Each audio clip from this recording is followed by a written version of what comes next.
వీక్షకులకు స్వాగతం, నమస్కారం. 2019 మార్చి 15 వైఎస్ వివేకానంద రెడ్డి హత్య జరిగిన రోజు. ఆయన్ని ఎంత దారుణంగా చంపారో మనం చూసాం, ప్రపంచమంతా చూసింది. హత్యలో పాల్గొన్న నేరస్తులంతా బయట బయళ్ళ మీద తిరుగుతూ భయభ్రాంతులకు గురి చేస్తూ వ్యవస్థల్ని ఎలా ఆడుకుంటున్నారో చూస్తున్నాం. అలాగే సాక్షులు ఒక్కొక్కరు కనుమరుగవుతూ వెళ్ళిపోతున్న పరిస్థితి చూస్తున్నాం. ఆ కేసు తేలే పరిస్థితి ఉందా? ఆ నేరస్తులకు శిక్ష పడే అవకాశం ఉందా? నిన్న వైఎస్ వివేకానంద రెడ్డి కుమార్తె సునీతారెడ్డి ఆవేదన చెందుతూ ఆమె మాట్లాడిన మాటలు ప్రతి ఒక్కరి కళ్ళలో నీళ్లు తెప్పించాయి. వైఎస్ వివేకానంద రెడ్డి కేసు వ్యవస్థలో పనితీరు విశ్లేషించడానికి మనతో పాటు ఆర్థిక, రాజకీయ, సామాజిక విశ్లేషకులు కొత్త రవీంద్రబాబు గారు ఉన్నారు. వారిని అడిగి వైఎస్ వివేక కేసు తేలేనా, నేరస్తులకు శిక్ష పడేనా తెలుసుకునే ప్రయత్నం చేద్దాం. సార్ నమస్తే. నమస్తే. నిన్న వైఎస్ వివేక కుమార్తె సునీతారెడ్డి గారు మాట్లాడిన వీడియో చూసిన తర్వాత ఒక రకంగా అందరికీ కళ్ళల్లో నీళ్లు తిరిగినాయి. అంటే కళ్ళ ముందు నేరస్తులు తిరుగుతున్నా, ఇవాళకి భయభ్రాంతులకు గురి చేస్తున్న వ్యవస్థలు ఎందుకు ఉదాసీనత ప్రదర్శిస్తున్నాయి? శిక్షించే అవకాశం లేదా? సాక్షులు అందరూ కనుమరుగయ్యేదాకా ఆ కేసు కొలిక్కి రాదా? ఎలా చూస్తారు, ఎలా విశ్లేషిస్తారు? ఆంధ్రప్రదేశ్ రాష్ట్ర రాజకీయాల్లో హూ కిల్డ్ బాబాయ్ వైఎస్ వివేకానంద హత్య వెలుగులోకి రాకుండా జీడిపాకం సాగినట్టు సాగుతూనే ఉంది తెలుగు టీవీ సీరియల్ లాగా. సరే, ఇప్పటికీ సుప్రీంకోర్టులో ఒక కొలిక్ వస్తుందని ఆశించాం అందరం కూడా, ఆంధ్ర రాష్ట్ర ప్రజలు. 6 సంవత్సరాల నుంచి వాళ్ళ బిడ్డ సునీత వీర పోరాటం చేస్తుంది. ఒంటరి పోరాటం ఎవరి మీద? అన్న మీద. సరే, ఓకే, కొలిక్ వస్తుందని ఆశించినప్పుడు అందరూ మీరు ఇందాక ప్రస్తావించినట్టు ఇంట్రోలో ఆశ్చర్యానికి లోనైంది, బాధ కలిగించిన అంశం ఏంటంటే సుప్రీంకోర్టులో మన వైఎస్ వివేకానంద రెడ్డి హత్యలో సంబంధం ఉన్నటువంటి అవినాష్ రెడ్డి బెయిల్ పిటిషన్ గురించి సుప్రీంకోర్టులో చర్చ జరిగింది, వాదోపవాదాలు. సిబిఐ వాళ్ళు సుప్రీంకోర్టుకి సమర్పించింది ఏంటి? దర్యాప్తు పూర్తి అయిపోయింది. ఇప్పుడు ఈ ఒక్క టాపిక్ మీద భారీ ఎత్తున చర్చలు జరుగుతున్నాయి. అసలు దేశం అంతా కంగుతుందన్న మాట అనగానే. ఎస్, ఎందుకంటే ఈ కేసు మొదలు జరిగినప్పటి నుంచి మనం ఒక్కసారి పూర్వాపరాలు పరిశీలించినట్టయితే ఎంత బాధ కలిగిస్తుందో ఈ విషయం అనేది అర్థమవుతుంది. హత్య జరిగిన వెంటనే ఎర్లీ మార్నింగ్ 4:30కి జగన్ రెడ్డి గారికి కాల్ వచ్చినట్టుగా అజయ్ కలాం అనే అతను ఐఏఎస్ ఆఫీసర్ వాంగ్మూలం ఇచ్చారు. ఆ టైంలో ఆయన అక్కడే ఉన్నారు ప్యాలెస్లో, lotus pond palace, Tadepalli palace గారు, లోటస్ పాండ్లో. ఆయన ఏదో ఒక డిస్కషన్ మీద ఉన్నారు జగన్ రెడ్డి గారు, ఆయన వెంకటేశ్వర్లు ఒక అతను పొలిటీషియన్. వీళ్ళందరూ డిస్కషన్లో ఉన్నప్పుడు ఎర్లీ మార్నింగ్ 4:30కి కాల్ వచ్చింది. ఆయన కాల్ మాట్లాడి కిందకు వచ్చి బాబా ఈజ్ నో మోర్ అన్నారు. అది ఆయన కలాం అనే ఐఏఎస్ ఆయన రాసిచ్చారు, అది అయిపోయింది. సరే, తర్వాత ఫస్ట్ ఏమన్నారు, గుండెపోటుతో బాబాయ్ చనిపోయారు. తర్వాత ఏమన్నారు, ఏదైతే సాక్ష్యాలు ఉన్నాయో అవి మొత్తం క్లీన్ చేసి సాఫ్ సఫాయి చేసి బాబాయ్ హత్య జరిగిందన్నారు. నారాసుర రక్త చరిత్ర అన్నారు, గొడ్డలేశారు, చంద్రబాబు నాయుడు గారు ఫోటో వేశారు. సరే, ఉదయం 4:30 గంటలకి బాబాయ్ ఇస్ నో మోర్ అన్న వ్యక్తికి బాబాయ్ ఎలా చనిపోయాడు, ఏ పరిస్థితిలో చనిపోయాడో కూడా తెలిసే ఉంటుంది, చెప్పే ఉంటారు కదా చెప్పిన వాళ్ళు. నేను అక్కడికే వస్తా. ఇటువంటి విషయాల్లో సిబిఐ ఎందుకు ఈ విధంగా వ్యవహరించింది అనేది మనం విశ్లేషణ చేయాల్సిన అవసరం ఉంది, నిష్పక్షపాతంగా, పార్టీలకు అతీతంగా. ఇప్పుడు ఇది సాక్ష్యాలన్నీ రిమూవ్ చేసిన తర్వాత చంద్రబాబు నాయుడు గారు ఫోటో వేశారు, బ్లేమ్ అటు దొబ్బేశారు. ఎలక్షన్లు దాని మీద కొంత లబ్ధి పొందిన మాట వాస్తవం. ఆర్డర్ తీసుకొచ్చి మరి లబ్ధి పొందారు. ఇప్పుడు నిన్న సునీత గారు ప్రెస్లో చెప్తూ ఏమన్నారంటే, ఆ టైంలో వాళ్ళ అవినాష్ రెడ్డి వీళ్ళు వచ్చేసి ఒక పేపర్ మీద సైన్ చేయమన్నారు. ఆ పేపర్ మీద బీటెక్ రవి తెలుగుదేశం పార్టీ నాయకులే హత్య చేశారని సైన్ చేయమంటే నేను చేయలేదు, భయపడలేదు, నేను సైన్ చేయలేదని ఆయన చెప్పారు. సొంత మనిషి ఆయన చుట్టూ తిరుగుతున్న ఊహించని మనిషి చంపారు అనేసరికి నాకు బాధేసింది. 6 సంవత్సరాల పోరాటం, మా అన్నయ్య ఇన్వాల్వ్మెంట్ ఉంది ఇందులో అని ఆమె బోరున విలపిస్తూ ఉంది. ఆమె నిన్నటి వరకు అనుమానం వ్యక్తం చేయడం తప్ప పేర్లు ఎప్పుడు వెల్లడించాలి, నిన్న మొదటిసారి ఆపుకోలేక. సరే, కేసు మొదట్లో ఆంధ్రప్రదేశ్ పోలీసు వాళ్ళు, తర్వాత సిబిఐ వాళ్ళు ఈ కేసు దర్యాప్తు మొదలుపెట్టారు. 6 సంవత్సరాల నుంచి సాగుతుంది. అయితే సునీత వీళ్ళ మీద అంటే నమ్మకం లేక ఈ కేసుని హైదరాబాద్ ట్రాన్స్ఫర్ చేయండి అని చెప్పి విన్నవించుకుంటే ట్రాన్స్ఫర్ హైదరాబాద్ చేశారు. అప్పటి నుంచి సాగుతూనే ఉంది, రకరకాల రీజన్స్ వల్ల. అన్ని రీజన్స్ మనకు తెలుసు. అయితే మనకి 2023లో సుప్రీంకోర్టు కూడా ఏమి ఒక తీర్పు చెప్పారంటే, ఈ కేసు ఏప్రిల్ 30, 2023 కల్లా క్లోజ్ చేయమని ఒక ఆదేశాలు కూడా ఇచ్చారు. అయినప్పటికీ అయినప్పటికీ ఇంకా పూర్తి కాల సాగుతూనే ఉంది. అవినాష్ రెడ్డి బెయిల్ పిటిషన్ రద్దు చేయమని సునీత గారు సుప్రీంకోర్టులో విన్నవించుకున్నారు, పిటిషన్ వేశారు. దాని మీదకి సంబంధించి ఇప్పుడు సిబిఐ వాళ్ళు మాట్లాడిన మాట. సో సుప్రీంకోర్టు సిబిఐ వాళ్ళకి 3 క్వశ్చన్లు అడిగింది. ఈ కేసు దర్యాప్తు పూర్తయిందా? అయిపోయింది, పూర్తి అయిపోయింది, ఫుల్ స్టాప్, ఒక సెంటెన్స్ తాగలా. మళ్ళీ మీరు చేయమంటే చేస్తాం, ఎందుకు మళ్ళీ వాళ్ళు చేయమంటే వీళ్ళు చేయటం ఎందుకు? పూర్తి అవ్వలేదా? వీళ్ళకి తెలిసిన ఆధారాన్ని బట్టి చేయాలి, కానీ సుప్రీంకోర్టు చెప్తే చేయడం పూర్తి అయిందా పూర్తి కాలేదో చెప్పు. పూర్తయింది, కానీ మళ్ళీ నువ్వు చేయమంటే మళ్ళీ చేయటం ఎందుకు అంటే పూర్తి కానట్ట. దాంట్లో సస్పీషియస్గా ఉంది కదా ఆ స్టేట్మెంట్ ఇట్ సెల్ఫ్. ఎందుకు సిబిఐ వాళ్ళు ఆ విధంగా చెప్పారనేది అర్థం కాదు. రెండో క్వశ్చన్ సుప్రీంకోర్టు వాళ్ళు ఏం అడిగారు, ఇంతకుముందు సునీతారెడ్డి వాళ్ళ భర్త మీద కడపలో కేసు ఉంది, అది క్లోజర్ రిపోర్టు క్లియర్ అయినా అని అడిగారు. దాని మీద ఇంకా పూర్తి స్థాయిలో సిబిఐ వాళ్ళు క్లారిటీ ఇవ్వలేదు. మూడో క్వశ్చన్ ఏం అడిగారంటే కేసు ట్రయలు తదుపరి విచారణ ఏకకాలంలో కొనసాగించవచ్చా? ఈ 3 క్వశ్చన్స్ ప్రధానంగా చర్చకు వచ్చినాయి.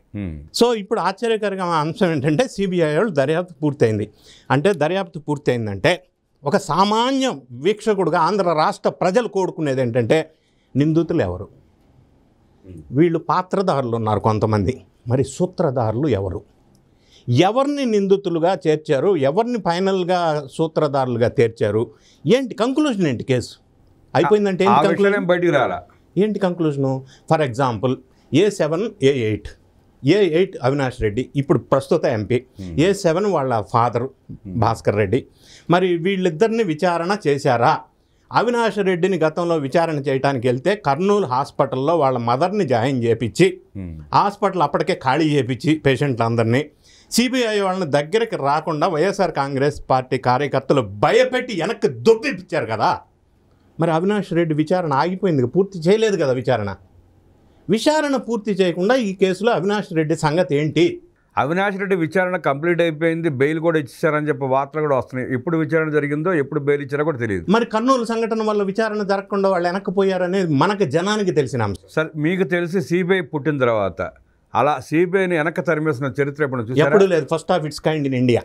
ఉన్నప్పుడు మరి వీళ్ళు కేసు ఎందుకు పెట్టలేదు వాళ్ళ మీద? ఎస్, వీళ్ళు వెంటనే వాళ్ళ మీద కేసు పెట్టాలా, కోర్టు వాళ్ళకి మరి ఆ విషయం విన్నవించాలా. ఇప్పుడు తర్వాత మరి తదుపరి ఆ విచారణ అంతటితో అయిపోయినట్టేనా? అంటే దొబ్బేసి ప్రెజర్ చేసి గొడవ చేసి రచ్చ చేసి లొల్లి పెడితే అది అంతటితో వదిలేస్తారా? దానికి ఏంటి కంక్లూజన్? అంత అరాచకం జరిగిన కర్నూలులో అవినాష్ రెడ్డి అలా ప్రవర్తించిన సిబిఐ కేసు పెట్టకపోవడం వల్ల ప్రజలు అపోహలు మొదలయ్యాయి. ఖచ్చితంగా ఏదో జరిగింది గుడ్డు పుట్టాని అన్న అపోహ ఉంది. ఆ అపోహలు ఎన్ని ఉన్నాయి అనేది నేను చెప్తా. ఇది ఒక పాయింట్, ఒక యాంగిల్. రెండో యాంగిల్ ప్రజలందరికీ వెలుగులోకి వచ్చింది. సిబిఐ వాళ్ళు ఛార్జ్ షీట్లో ప్రస్తావించిన అంశం ఏంటంటే ఈ హత్యకి 40 కోట్లు సుపారీ, అందులో ₹1 కోటి దస్తగిరికి ఇచ్చారని చెప్పి ఆయన అప్రూవర్గా మాలి వాన్మూలం ఇచ్చాడు. ఆ 40 కోట్లు ఇచ్చింది ఎవరు? అసలు ₹1 కోటి క్యాష్ ట్రయల్ కూడా జరిగినట్లేదు కదా. మరి 40 కోట్లు ఇచ్చింది ఎవరు తేల్చారా? అదే తేల్చాల్సిన అవసరం లేదా? తేల్చాలి కదా. ఎవరిచ్చారు, వాళ్ళకి అమౌంట్ ఎక్కడి నుంచి వచ్చింది, అది అఫీషియలా అన్అఫీషియలా, వైటా బ్లాకా, ఎందుకు ఇచ్చారు, పర్పస్ ఏంటి? ఈ అంశాలను వెలుగులోకి తీసుకురావాలి కదా. ఎందుకు తీసుకురాలేదు? ఇంకొక అంశం, వైఎస్ అవినాష్ రెడ్డి పేరు ప్రస్తావించింది. మరి ఆయన వెనక ఎవరున్నారు? అసలు మనిషి ఇంకా ఎవరన్నా పెద్ద తలకాయ ఉన్నారా? అది కూడా రావాలి కదా. ఆ ₹1 కోటి వ్యవహారం దస్తగిరి బయటపెట్టిన తర్వాత ఇన్కమ్ ట్యాక్స్ వాళ్ళు కూడా దాని మీద కేసు పెట్టినట్లేదు, ఎంక్వైరీ చేసినట్లేదు, చేయలేదు కదా. చెయ్యాలి కదా. నేను అనేది అదే. తర్వాత జగన్ రెడ్డి గారి దంపతులు ఉన్నారు, వాళ్ళకి సమాచారం ఉంది. మార్నింగ్ 4:30కి సమాచారం వచ్చింది, ఈవినింగ్ బై రోడ్ వెళ్ళారు, ఈవినింగ్ వరకు రీచ్ అయ్యారు. బాబాయ్ హత్య అయితే 12 గంటల తర్వాత బాబాయ్ హత్య అయితే మరి ఆ సందర్భంలో మరి జగన్ రెడ్డి గారు అంత లేటుగా వెళ్ళటానికి కారణం ఏంటి? మరి ఈ దంపతుల్ని విచారించవలసిన అవసరం ఉందా లేదా? ఉంది కదా, ఎందుకు విచారించలా? రెండోది, సాక్షి మీడియా నారాసుర రక్త చరిత్ర అని చెప్పి చంద్రబాబు నాయుడు గారు నరికించారు అని ప్రచురించారు కదా. అంటే వాళ్ళ దగ్గర సమాచారం ఉండి ఉంటుందిగా. అవును. మరి సాక్షి మీడియాని విచారించి ఆ సమాచారాన్ని డాక్యుమెంటరీ సపోర్టింగ్ డాక్యుమెంట్స్ని తీసుకొని ఆ యాంగిల్లో విచారించారా? మరి లేదు. మరి విచారణ చేయాలి కదా. ఇంతకీ సూత్రధారులు ఎవరు ఇందులో తేలాలి కదా. ఇంకా గమ్మత్ ఏంటంటే సార్, జగన్మోహన్ రెడ్డికి 4:30 కబురు వచ్చింది. అంతకుముందు ఫోన్లు వచ్చినాయి అని చెప్పి అనుకుంటున్నారు, కానీ అది సంగతి మనకు తెలియదు. కబురు వచ్చిన తర్వాత సాయంకాలం తాపిగా చేరాడు. ఈ మధ్యలో రక్తపు మడుగును క్లీన్ చేయటం, గుర్తులను చెరిపేయటం, ఆ శవానికి కుట్లు వేయటం అన్నీ జరిగిపోయాయి. అన్నీ జరిగిపోయిన తర్వాత ఆఖరిలో దహనం చేయటం అంటారో పాతి పెట్టడం అంటారు. ఆ కార్యక్రమానికి జస్ట్ ముందెళ్ళి నాటకీయంగా తనే మొత్తం స్క్రిప్ట్ రాసినట్టు ఆ హత్య వెనకాల ఉన్న కారణాలన్నీ తనే పోసుకొచ్చినట్టు చెప్పాడు. అంటే స్క్రిప్ట్ రాసిన వాడికి తప్ప అంత చక్కగా ఎవడో వివరించలేరు దాన్ని. ఇంకొక పాయింట్లు ఉన్నాయి నా దగ్గర, చాలా అనుమానాలు ఉన్నాయి. నివృత్తి కావాల్సిన అవసరం ఉందా లేదా అనేది నా ఆవేశన. ఇప్పుడు ఉంది. విజయసాయి రెడ్డి గారు మాట్లాడుతూ ఆయన ఫస్ట్ ప్రెస్ ముఖ్యంగా చెప్తూ హార్ట్ అటాక్తో చనిపోయారు అన్నారు. ఆయనకి సమాచారం ఎవరిచ్చారు? అంటే మొన్న ప్రెస్ మీట్లో మాట్లాడుతూ అవినాష్ రెడ్డి నాకు చెప్పాడు, నేను చెప్పాను కదా. ఇప్పుడు మరి విజయసాయి రెడ్డిని అవినాష్ రెడ్డిని ఇద్దరిని కలిసి కూడా విచారించాలి కదా, జరపాలి కదా. అది ఎందుకు జరగలేదు? ఇక నెక్స్ట్ పాయింట్, మీరు చెప్పిన పాయింట్కి వద్దాం. ఈ కేసులో డైరెక్ట్గా సంబంధం ఉన్నవాళ్ళు, ఇండైరెక్ట్గా సంబంధం ఉన్నవాళ్ళు, ప్రత్యక్ష సాక్షులు, పరోక్ష సాక్షులు, ఏ విధంగానైనా కొద్దిగా సంబంధం ఉన్నవాళ్ళు అనుమానాస్పదంగా మృతి ఎందుకు చెందారో దీని మీద అసలు కనీసం ఫోకస్ పెట్టాల్సిన అవసరం లేదా? పెట్టాలి కదా. అనుమానాస్పద మృతి, వీళ్ళని సాక్షుల్ని చంపేయటం అంటే ఏంటి? ఖచ్చితంగా దీని మీద విచారణ జరగాలి. ఫర్ ఎగ్జాంపుల్ కె శ్రీనివాసరెడ్డి 2019లో సూసైడ్ చేసుకున్నాడు. గంగాధర్ రెడ్డి 2022లో అనుమానాస్పద మృతి చెందాడు. నారాయణ యాదవ్ అనే ఒక డ్రైవరు, ఇది మన అప్పట్లో జగన్ రెడ్డి గారు లోటస్ పాండ్ నుంచి బయలుదేరి పులివెందులు వెళ్ళారు సాయంత్రం వరకు. వాళ్ళ దంపతులు ఇద్దరు కారులో ఉన్నారు. వెళ్తూ దారిలో చాలా కాల్స్ వచ్చినాయి, వస్తాయి కదా, బాబాయ్ చనిపోయాడు కదా, మాట్లాడారు కదా. అది విన్న ఒకే ఒక వ్యక్తి డ్రైవర్ నారాయణ యాదవ్. ఆయన నెక్స్ట్ డే అనుమానాస్పదంగా ఎందుకు చనిపోయాడు 2019లోనే.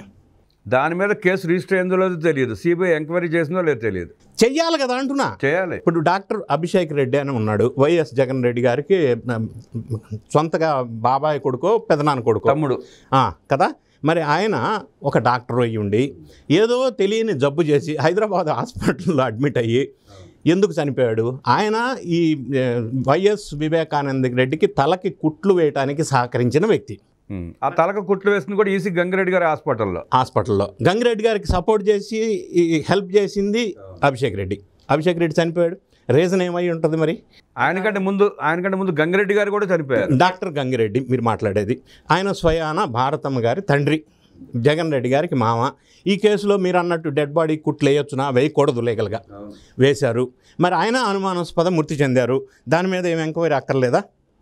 అన్నిటికంటే ముఖ్యంగా రామయ్య వాచ్మెన్ రామయ్య, ఆయన అనుమానాస్పద మృతి.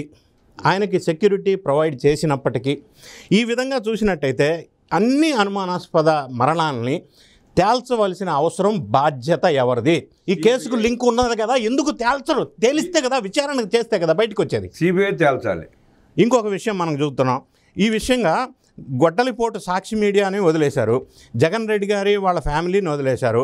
ఇవన్నీ వదిలేయటం వల్ల కొంత అనుమానాలకి మనకి తావునిస్తుంది. వీటికి విచారణ చేయవలసిన అవసరం ఉంది కదా. ఈ విధంగా చెప్పటం వల్ల సిబిఐ ఏమి మెసేజ్ వెళ్తుంది సమాజానికి? జగన్ రెడ్డి గారి పేరు ప్రస్తావన లేదు, మరి సునీతమ్మాము ఆయన పేరు ప్రస్తావన చేస్తూ ఉంది. అవినాష్ రెడ్డి ప్రధాన నిందితుడు ఆయనే చేశాడు అని ఈమె చెప్తా ఉంది. ఆయన్ను విచారణ చేయకుండా వదిలేశారు. ఫైనల్గా సిబిఐ వాళ్ళు విచారణ పూర్తయింది అని అంటే ఇన్ని సమస్యలు, ఇన్ని క్వశ్చన్స్ ప్రజల ముందు క్వశ్చన్స్ ఉన్నప్పుడు, బిగ్ క్వశ్చన్స్, వీటికి సమాధానాలు లేకుండా విచారణ పూర్తయిందే అన్న చెప్పటం వల్ల దాని మీనింగ్ ఏంటి? అంటే సిబిఐని మనం విమర్శిస్తున్నామని అనటం లేదు, కానీ చాలా క్వశ్చన్స్ ఇంకా అనుమానాలు మిగిలిపోయి ఉన్నాయి. అంటే సిబిఐ తను చేయాల్సిన పని పూర్తి చేయలేదన్న ప్రచారం అయితే ఉంది కదా. అందుకే కదా విచారణ పూర్తయింది, మీరు మళ్ళీ చేయమంటే చేస్తానని మీనింగ్ ఏంటది? ఆ డౌట్ ఎందుకు చెప్తున్నారు? వీళ్ళందరూ విచారణలు చేయకుండా ఎందుకు వదిలేశారు? పూర్తి స్థాయిలో కన్ఫర్మ్ ఎందుకు చేయలేదు? ఇందులో సూత్రధారులు ఎవరు, పాత్రధారులు ఎవరు అన్న విషయం, కంక్లూజన్ ఏది? మరి కేసు ఎందుకు ఇట్లా నీరుగారిపోయింది? దీని వెనక ఎవరున్నారు అనేది తేలాల్సిన అవసరం ఉంది. సిబిఐ అలా గోడ మీద పిల్లిబాటంలా ఉండటాన్ని ప్రజలు జీర్ణించుకోలేకపోతున్నారు. ఇటువంటి సంఘటనల వల్ల దర్యాప్తు సంస్థల మీద విశ్వాసం కోల్పోతారు ప్రజలు. అదే జరుగుతూ ఉంది. ఇది చాలా డేంజర్ పరిస్థితి ప్రజాస్వామ్యంలో. నిన్నెప్పుడో ఎక్కడ చూసినట్టు గుర్తు, సుప్రీంకోర్టు కూడా ఈడీ పెట్టిన కేసుల్లో ఎంతమంది శిక్షలు పడినాయి అన్న ప్రశ్న కూడా చర్చ జరుగుతుంది. ఇప్పుడు చర్చ కూడా జరుగుతుంది. సిబిఐ ఎన్ని కేసులు టేకప్ చేశారు, ఎన్ని ఫైనల్ కంక్లూడ్ చేశారు, ఈ విధమైన చర్చకి తావునిచ్చే విధంగా ఇప్పుడు నిన్న జరిగిన సుప్రీంకోర్టులో జరిగిన సంఘటన ఒకటి. రెండోది, సునీతమ్మ నిన్న వాళ్ళ వైఎస్ వివేకానంద జన్మదినం కార్యక్రమంలో ఆ రోజు ఏదో కార్యక్రమం పెట్టుకున్నారు. ఆ రోజు చాలా వాపోయారు ఆమె. ఆ రోజు చెప్తూ ఇంకో కొన్ని విషయాలు చెప్పారు. ఆ రోజు పోస్ట్ మార్టం చేయనీయకుండా హడావుడి చేశారు కదా, అది ఈమె అడ్డుపడింది. రెండోది, ఆ ర్యాలీలాగా తీసుకెళ్దామంటే జగన్ రెడ్డి గారు వద్దన్నారంట. సో రకరకాల అంశాలు ఆమె కూడా ఇప్పటికి కూడా ప్రధాన నిందితులు అది యథేచ్ఛగా బయట తిరుగుతున్నారు సమాజంలో. నేను ఒక్కదాన్ని ఒంటరి పోరాటం చేస్తున్నాను, నాకు న్యాయం ఎప్పుడు జరగాలి అని ఆమె ఆవేదన వ్యక్తం చేస్తుంటే మీరు అన్నట్టు హృదయ విదారకమైన బాధ. ఆ కేసులో బెయిల్ తీసుకుని హైదరాబాద్ ఉండేవాళ్ళు అంతా ఇవాళగా సాక్షులు బెదిరిస్తున్నారు, పులివెందుల ప్రజలను బెదిరిస్తారన్నారు. భాస్కర్ రెడ్డి మీద వాళ్ళ కేసు కూడా నమోదైంది. దస్తగిరి అప్రూవర్గా మారాడు. ఆయన నా మీద హత్యా ప్రయత్నం జరిగింది అని చెప్పాడు. మరి అవన్నీ పరిగణలోకి తీసుకొని విచారణ చేయవలసిన అవసరం ఉంది కదా. ఎట్లా అసంపూర్తిగా చేసేసి జస్ట్ లైక్ దట్ వదిలేసి అయిపోయిందని అంటే ఏ విధంగా అర్థం చేసుకోవాలా అనేది ఇంకా బిగ్ క్వశ్చన్సే ఉన్నాయి. మరి దీనివల్ల జగన్ రెడ్డి, అవినాష్ రెడ్డి ఆ బ్యాచ్ మరి ఏమన్నా సక్సెస్ఫుల్గా మేనేజ్ చేసి పక్కకి వచ్చారా? అంటే హత్యలో పాల్గొన్న యాదవ్, అతని పూర్తి పేరు గుర్తులేదు నాకు, తను కూడా ఏదో స్టేట్మెంట్ ఇచ్చాడు. ఆ మధ్య తను కూడా అప్రూవర్గా మారినట్టున్నాడు. జరిగింది మేమే చేసాం, పలానాడు మా చేత చేపించారని కూడా స్పష్టంగా చెప్పాడు అతను. మరి ఏది వాళ్ళ మీద విచారణ లేది. సరే, ఇక్కడ ఒకటి గమనిస్తే పరిటాల రవీంద్ర గారి కేసు లాగానే దాంట్లో సూత్రధారి తప్ప పాత్రధారులు అందరూ చనిపోయారు. కేసు వీగిపోయింది. పాత్రధారు లేనప్పుడు, సాక్షి లేనప్పుడు కేసు వీగిపోద్ది కదా. ఒక మొద్దు సీన్ పేరుతోటి మొత్తం క్లోజ్ చేసేసారు. సూత్రధారి బయటికి రాలా. ఇవాళ ఈ కేసు కూడా అలాగే సూత్రధారిని బయటికి రానివ్వకుండా మిగతా వాళ్ళందరూ ఓం నమ శివాయ అయ్యేదాకా ఈ కేసు చెల్లేలా లేదు. మీరు ఎట్లా చూస్తారు? ఇది ఒక బాధాకరమైన అంశం. మీరు ప్రస్తావించినట్టుగా పరిటాల రవి హత్య విషయంలో కూడా ఇదే కథ జరిగింది. సో ఇప్పుడు మళ్ళీ అదే రిపీట్ అయింది. ఈరోజు కూడా సునీత బోర్ను విలపిస్తూ ఉంటే దీన్ని మనం మాట్లాడటానికి ఏముంటుంది? ఎవరు చేశారు, ఎందుకు ఇలా జరిగింది అనేది ఈ చూసిన వాళ్ళకి, ఈ పరిస్థితి తెలుసుకున్న వాళ్ళకి అర్థమవుతుంది అంతా. ఇప్పుడు సూత్రధారులు ఏ స్థాయి వ్యక్తి అయినా వ్యవస్థలో ప్రభుత్వాలు ఇలా సాగదీస్తా, ఇలా చూస్తూ ఉంటే రేపు ఈ వ్యవస్థలను పాలించేవాళ్ళు లేకపోతే ప్రభుత్వాలు పాలించే వాళ్ళు కూడా అదే పరిస్థితి ఆ సూత్రధారి తీసుకొస్తే సమాజం పరిస్థితి ఏంటి? ఇప్పుడు ఆల్రెడీ జగన్ రెడ్డి గారి మీద 11 సిబిఐ కేసులు ఉన్నాయి, 9 ఈడీ కేసులు ఉన్నాయి. టోటల్గా ఆయన సబ్మిట్ చేసిన అఫిడవిట్ 2024లోనే 29 కేసెస్ ఉన్నాయని ఆయన రాశారు. ఇప్పుడు అవి ఎలా ముందుకు వెళ్ళబోతాయి అనేది ఈ కేసును బట్టి మనం అందరికీ ఏ విధమైన అనుమానాలు వస్తూ ఉన్నాయి. అంటే ఆర్థిక నేరస్తుడు భారీగా ధనవంతుడైతే, పలుకుబడి ఉంటే ఇట్లా వచ్చే అవకాశం ఉందా అన్న క్వశ్చన్ సామాన్య మానవుడికి వస్తుంది అన్నదే బాధ. ఆ క్వశ్చన్తో పాటు దావూద్ ఇబ్రహీంని దేశ బహిష్కరణ చేశారు, ఇంతవరకు పట్టుకోలేకపోయారు. అలాగే దావూద్ ఇబ్రహీం కంటే దారుణమైన మనిషి జగన్మోహన్ రెడ్డి ఎందుకు ఈ సమాజంలో తిరగరుస్తుంది ప్రభుత్వం అని చెప్పి కూడా ప్రజలు ప్రశ్నిస్తున్నారు. దాన్ని ఎలా చూస్తారు? ఇప్పుడు మీరు చెప్పిన మాట సుప్రీంకోర్టు ఒక సందర్భంలో వ్యాఖ్యానించింది. ఏంటంటే ఈ ఆర్థిక నేరస్తులు ఆ మనుషులను చంపే నేరస్తుడి కంటే చాలా డేంజర్ అని. ఒక పక్కన సుప్రీంకోర్టు అభిప్రాయాన్ని గతంలో వ్యక్తం చేసిన విషయం కూడా మన అందరికీ తెలుసు. మరి ఇప్పుడు జరుగుతున్న సంఘటనలు మనం ఏ విధంగా అర్థం చేసుకోవాలనేది బిగ్ క్వశ్చన్గా అనిపిస్తూ ఉంది.